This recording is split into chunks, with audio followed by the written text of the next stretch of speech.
Está começando mais um encontro semanal. Hoje o nosso programa está recheado de coisa boa, como sempre, né?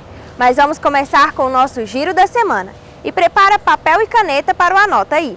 E depois vamos saber um pouco mais sobre a história da paróquia Nossa Senhora Auxiliadora em Senador Canedo.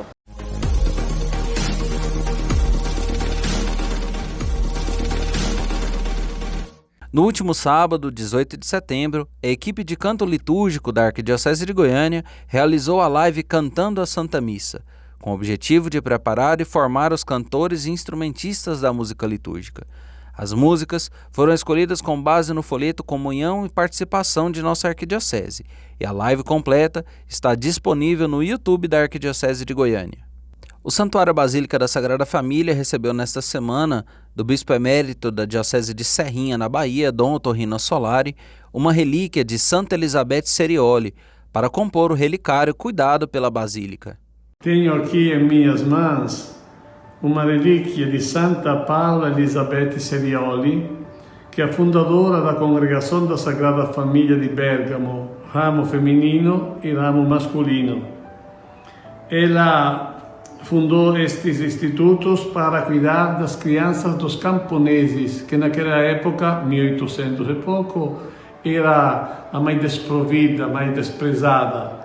E ela queria preparar estes camponeses, filhos e filhas, para o matrimônio, para que com o matrimônio verdadeiramente cristão reformassem a sociedade. Então, uma ideia bonita que ela teve. Então, nós começamos a viver desta forma. A congregação encontrou momentos difíceis, mas conseguiu se desenvolver. E em 1950 foi beatificada pelo Papa Pio XII e em 1998 foi canonizada pelo Papa João Paulo II. Entrego com prazer ao Padre Vito esta relíquia de Santa Paula Elizabeth para a Basílica, Santuário da Sagrada Família. Paula Elizabeth escolheu a Sagrada Família como modelo, como estímulo. Ela dizia: olhai a Sagrada Família, ela vos sirva de estímulo e vos instrua. Acho que aqueles que ficarão devotos desta relíquia, isto é, de Santa Paula, podem pensar nesta frase, porque a família resolverá os problemas da sociedade. Como dizia São João Paulo II, se salvamos a família, salvaremos o mundo. Caso contrário, tudo será perdido. Então, com a alegria que entrega Antônio Padre Vito esta relíquia, porque a leve para o Brasil, para esta basílica. Que todo mundo possa aproveitar desta presença para pedir a intercessão de Deus através de Santa Paula Elizabeth Serioli. As relíquias podem ser visitadas no Santuário Basílica da Sagrada Família 24 horas por dia, durante toda a semana. Anota aí!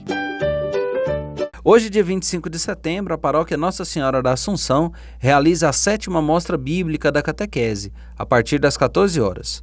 O tema deste ano é o Guardião do Redentor, fazendo referência ao ano de São José.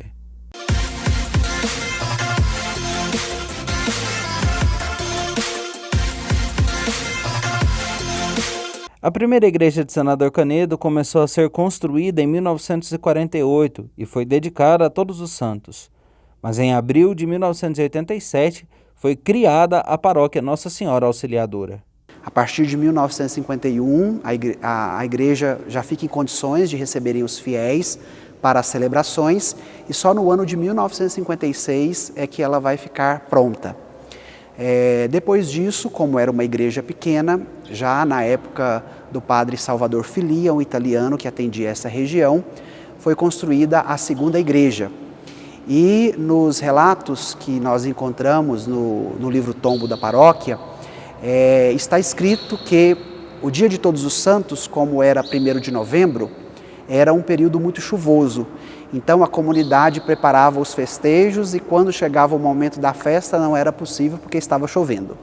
Com isso, sendo Padre Salvador Filia devoto de Nossa Senhora Auxiliadora, porque ele também tinha sido salesiano, então ele faz o pedido formal a Dom Fernando, pedindo que a paróquia recebesse o nome de Nossa Senhora Auxiliadora, porque a festa seria no mês de maio e o mês de maio não costuma chover. A paróquia Nossa Senhora Auxiliadora é uma comunidade muito viva e participativa, O padre Maximiliano Costa, que administra a paróquia há 4 anos, nos fala sobre as pastorais e os movimentos. Nós temos os trabalhos estabelecidos para a vida de uma paróquia, diante das pastorais e movimentos. Nós temos missa diária, com a participação do povo todos os dias, e também temos no domingo 3 celebrações na Igreja Matriz. A paróquia ela é bem grande, ela está subdividida em 11 comunidades e 2 quase paróquias. Então nós pegamos quase que a metade da cidade de Senador Canedo, a nível territorial, podemos assim dizer, para o trabalho pastoral. Então, além de estar como pároco desta paróquia, tenho a colaboração também do Padre Fábio, que é nosso vigário, e a colaboração de mais 2 diáconos, o diácono Edinho e o diácono Geraldo, além da presença de 2 congregações religiosas, as Irmãs Franciscanas, que tem um colégio também em Senador Canedo, e as Irmãs Dominicanas, que estão na região do Monte Azul, que é uma região mais pobre. Então, a cidade de Senador Canedo cresceu muito nos últimos anos. Atualmente ela tem uma população de 120 mil habitantes. Nós temos apenas 4 paróquias na cidade e grande parte da nova expansão de Senador Canedo está sob a responsabilidade da Matriz Nossa Senhora Auxiliadora. Rezemos pelos aniversariantes desta semana. Dia 28 de setembro é aniversário natalício dos padres Geraldo Margela Ribeiro e Nelson Alves de Oliveira. Dia 2 de outubro, padre Hélio Pereira da Silva Filho e diácono José Roberto da Silva celebram mais um ano de vida. Felicidades e muitas bênçãos aos sacerdotes e diáconos aniversariantes dessa semana. E para você aí de casa também. No próximo bloco tem Você Sabia? Não sai daí, é rapidinho. Continuamos no mês dedicado à Bíblia e hoje, para refletir conosco o 4º capítulo da Carta aos Gálatas, temos a presença do padre Adnilson Gomes. E você sabia que há diferença entre anjo e arcanjo? Em nome do Pai, do Filho e do Espírito Santo. Amém. Caro irmão e irmã, estamos no mês de setembro, mês da Bíblia, dando continuidade à nossa formação sobre a carta de São Paulo aos Gálatas. Peçamos a luz do Espírito Santo sobre nós. Vinde, Espírito Santo, iluminai os nossos corações, as nossas mentes, para compreendermos a palavra que vós mesmo quis transmitir a nós. Então, dando continuidade à formação que já está sendo feita, hoje vamos refletir um pouco sobre o 4º capítulo desta carta. Então, lembramos que este 4º capítulo é uma continuidade do 3º capítulo. No 3º capítulo e no 4º, segundo alguns biblistas dizem, Paulo deseja desenvolver o seu pensamento, aquilo que ele quis transmitir a esta comunidade. Neste 4º capítulo, Paulo faz uma analogia. A criança herdeira não tem posse plena dos bens de seus pais. Difere do escravo que trabalha nesta casa, ou melhor, não difere do escravo, né? A criança e o escravo estão na casa, mas ambos não têm posse dos bens da casa. A criança fica com um tutor até que depois possa conseguir chegar à maioridade. Então, assim, segundo a doutrina que Paulo tenta explicar para os Gálatas, os seres humanos, antes da vinda de Jesus, eram reduzidos como que a condição de escravos ou como crianças, debaixo dos elementos deste mundo, sujeitos à lei. Porém, na plenitude do tempo, Deus enviou seu Filho, Jesus, nascido sobre o regime da lei. Assim, quem crê em Cristo recebe a adoção filial. Sendo filho, a pessoa recebe em si o Espírito do Filho, o Espírito Santo. E tal pessoa é capaz de se dirigir a Deus como Pai.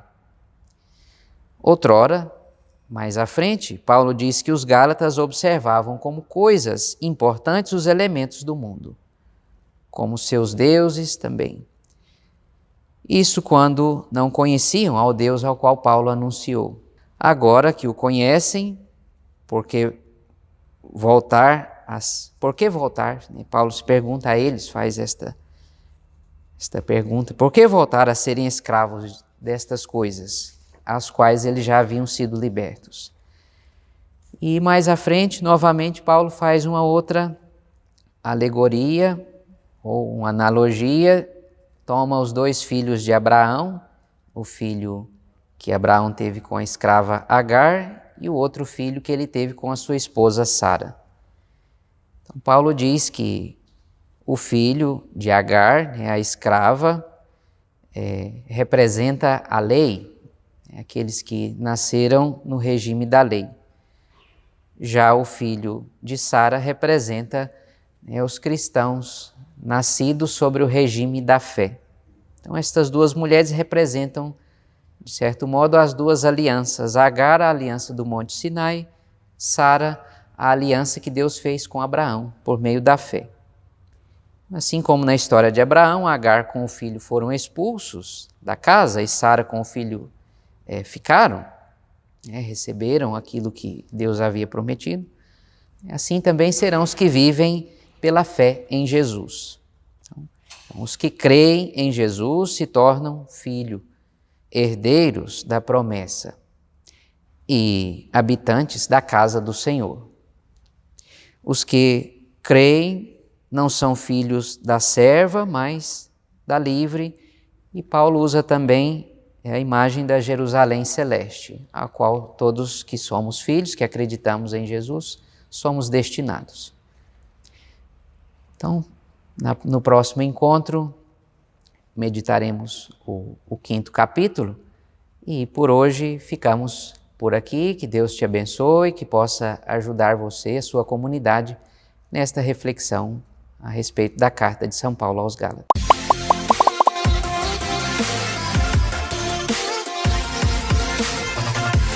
Você sabia que existe diferença entre anjos e arcanjos? Todos são seres criados por Deus, e seres criados por Deus para a nossa satisfação humana.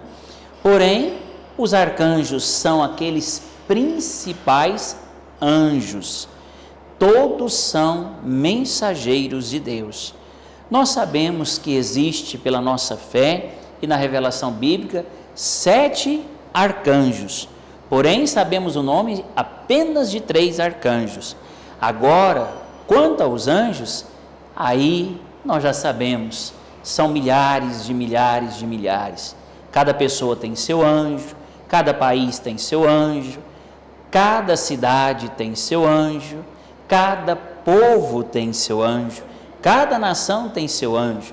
E não se esqueça, também cada casal tem o seu anjo, o anjo do matrimônio, que nasce no dia do sacramento do matrimônio. Daí nós podemos entender a importância do sacramento do matrimônio e a importância de ter os anjos de Deus na nossa vida e nas nossas histórias. Arcanjos, os principais, cada um dos 3 com as suas missões específicas. Miguel, o libertador; Gabriel, o mensageiro; Rafael, o anjo que cura. Os demais nós não sabemos porque não são revelados, mas existem outros 4 arcanjos. Agora os nossos anjos são anjos sempre de guarda na nossa vida. Muito interessante a fala do Padre Rodrigo. Você gostou?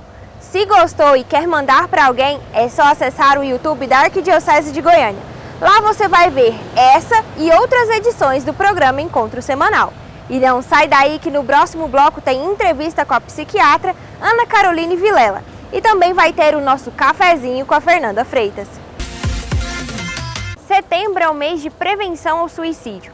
Por isso, a Thalita Salgado foi conversar com a psiquiatra Ana Caroline Vilela. Vamos acompanhar.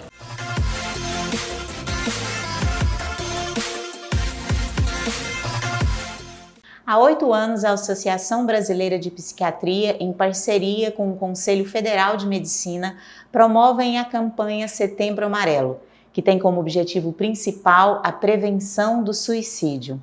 Por isso, eu estou aqui com a doutora Ana Caroline, psiquiatra. Muito obrigada por ter aceito o nosso convite e nós vamos conversar um pouquinho a respeito disso.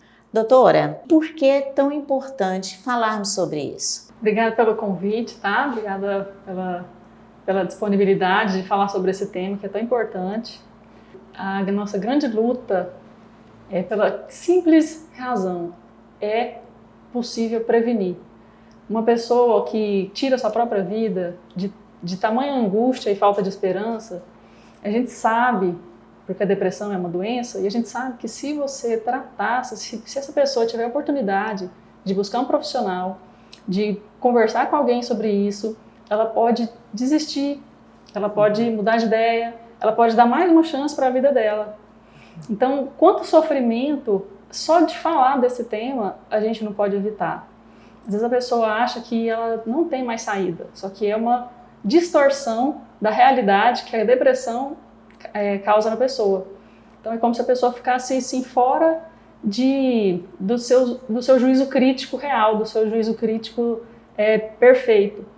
Por isso a gente precisa de abordar esse assunto, divulgar mais que tentativa de suicídio, a suicidabilidade, né, que a gente diz, é uma emergência psiquiátrica, uma emergência médica, uma emergência da saúde mental que a gente precisa de conseguir alcançar mais pessoas antes que aconteça. A doutora falou da depressão. A depressão, ela podemos dizer, a grande fonte ou um indício muito forte que pode levar ao suicídio? Com certeza. As pessoas que suicidam, elas estão depressivas. Existem várias formas de se ter depressão, não é só tristeza. Então, às vezes a pessoa confunde que essa pessoa nem estava triste, nem estava chorando e se matou. Mas, na verdade, existem outros critérios diagnósticos para depressão. Por exemplo, tem depressão que o sintoma principal é a falta de prazer nas atividades que ela tinha.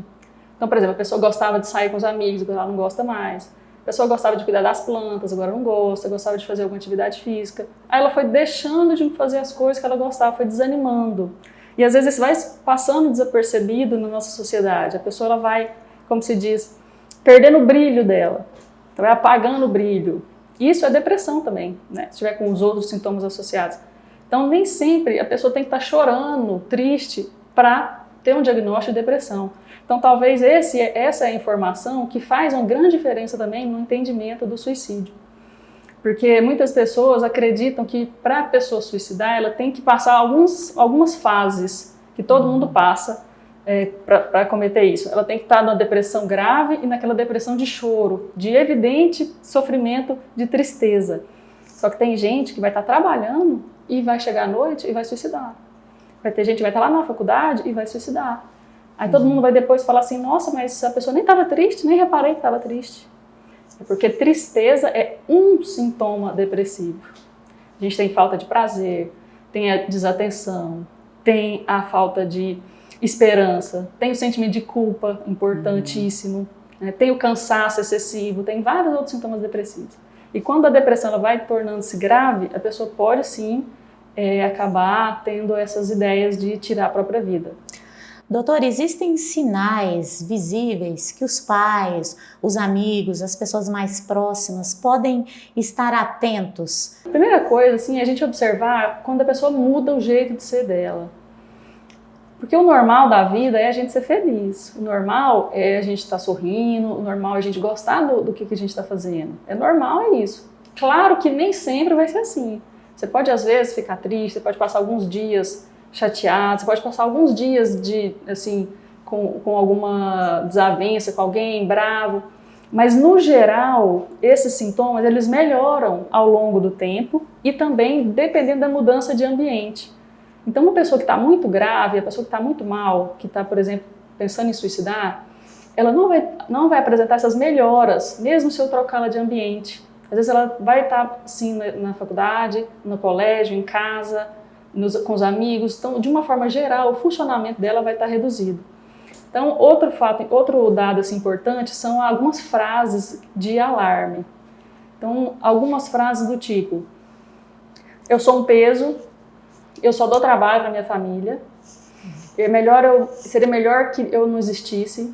Então todas essas frases que levam a pessoa a imaginar que ela tem uma culpa do sofrimento dos outros e que ela é um peso na vida das pessoas, é um dos mais alarmantes sintomas que a pessoa pode ter. É claro que além de culpa, a pessoa também pode ter o sentimento de menos-valia e falar coisas desse sentido. Por exemplo, eu não presto, eu não dou conta de nada, tudo que eu faço dá errado, essas coisas assim, muito generalizadas. Então, culpa e menos-valia são temáticas importantes para se prestar atenção quando uma pessoa está pensando em suicídio.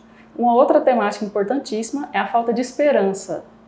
A pessoa fala que não tem mais jeito, não adianta fazer mais nada, eu já fiz tantas coisas, não melhorou, já fui em tantos médicos, já fiz tantas terapias, já fiz tantas coisas, já falei com tantas pessoas, já rezei não sei que tanto. E aí ela fica com esse discurso de que não tem mais o que fazer, não tem mais esperança. Então são três temáticas importantíssimas de se prestar atenção, que é a menos-valia, a pessoa ter sentimentos de inutilidade, menos-valia, a culpa e a desesperança no futuro. Doutora, ao longo da nossa conversa, você foi destacando pontos de perceber e também de como agir.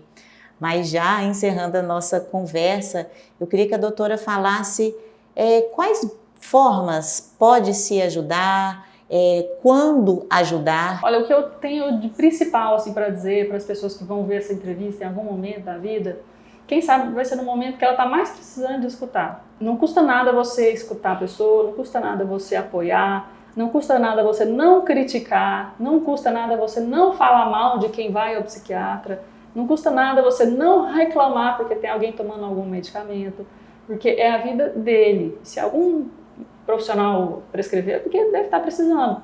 Tá? O que eu tenho para te falar é o seguinte, isso é da depressão. Esse sentimento, esse pensamento de que morrer é a melhor saída e a única saída, isso é um pensamento da depressão. Isso é um pensamento que a doença coloca na sua cabeça, mas não é a realidade. Nossa realidade é que a vida é maravilhosa, é que cada um que está aqui nesse mundo tem uma missão a desempenhar, tem a sua função aqui nesse mundo que nós estamos, e você precisa de desempenhar a sua. O que você está passando é temporário, você está precisando só de ajuda, precisa só de ou você estender sua mão para receber a ajuda das pessoas, ou pedir a ajuda, tá? Das pessoas, também muito importante. E saiba que cuidar de você não é só para você, é para você e pela sua família e pelas pessoas que você ama. Tá bom? Espero que você acredite e saia de uma vez por todas da depressão e volte a viver normalmente, porque a vida ela é maravilhosa. O normal da nossa vida, mais uma vez, é a gente ser feliz. Doutora, muito obrigada. Eu acredito que foi muito rica a nossa entrevista. Ressaltando o que a doutora falou, existem pessoas para ajudar, é só estender a mão, existem várias mãos postas para te levantar. A vida é um dom que Deus nos dá e a gente fica com essa entrevista por aqui, continua nos acompanhando pelas redes sociais da Arquidiocese de Goiânia. Oi, gente, seja bem-vindo ao Café com Fé. Um momento para você ficar por dentro das notícias da nossa igreja, no mundo, no Brasil e aqui na Arquidiocese de Goiânia. A viagem apostólica à Hungria e Eslováquia foi o tema da catequese do Papa Francisco na audiência geral desta quarta-feira, 22 de setembro.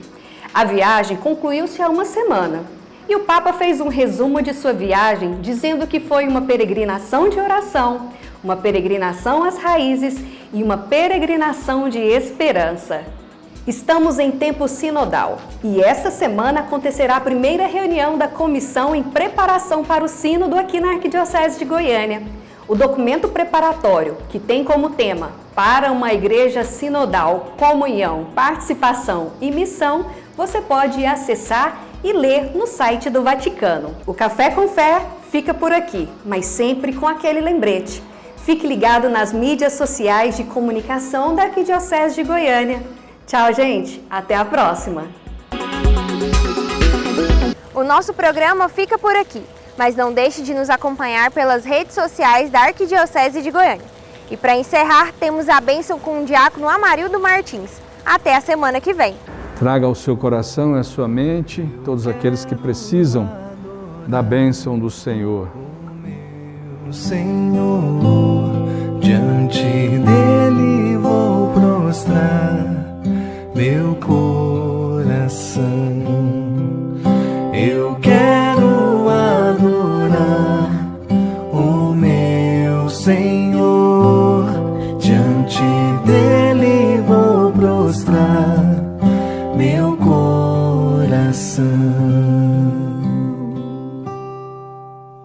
te louvo, meu